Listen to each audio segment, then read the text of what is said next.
In 1973, on July the 20th, in the arena in Houston, Texas, Jack Brisco was to defeat the reigning wrestling champion, the blonde Harley Race, and claim the undisputed NWA World Heavyweight Championship of professional wrestling. Harley Race was one of the toughest guys I've ever been in the ring with. Harley was not as good a wrestler as Junior, but he was a lot meaner. He was more of a street brawler, more of a, knew how to do all the dirty tricks and wasn't afraid to do it. And when you got in the ring with Harley, you were in a dogfight every time you got in the ring with Harley. So he was one of the toughest guys that I'd ever faced.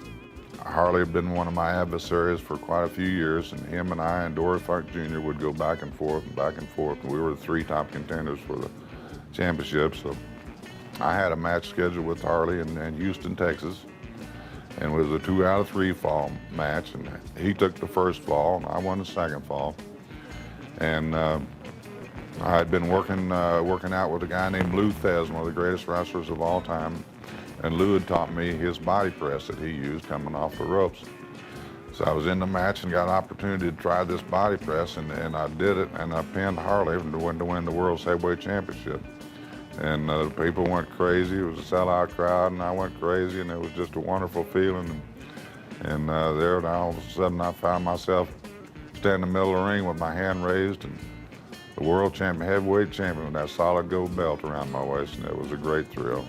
Ticket prices were raised about $5. When you come into Los Angeles or San Francisco, Jack Brisco was on the card, and it was the first time for any NWA World Champion they would up the price of the tickets because they know they could get it. People wanted to see this guy who had the Adonis looks and skill, and I saw 90-minute, what we call Broadway's draws that Jack had with Dory Jr. and Harley Race and Ed Carpentier from Montreal, and those were dream matches. Anything with Jack Brisco in it, a 5-star match. And that's how others in the business and photographers and people and historians that cover the business view Jack Brisco as a 5-star, world-class, one of the greatest. And of course, Lou Thesz's favorite after Dick Hutton.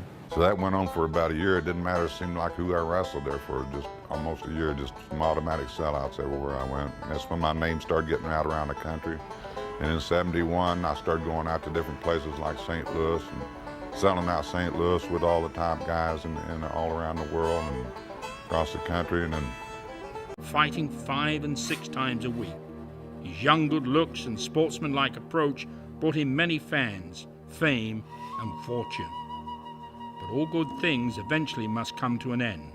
For Jack, that was on December the 10th, 1975, in Miami, Florida, when he lost his title to fellow American Terry Funk.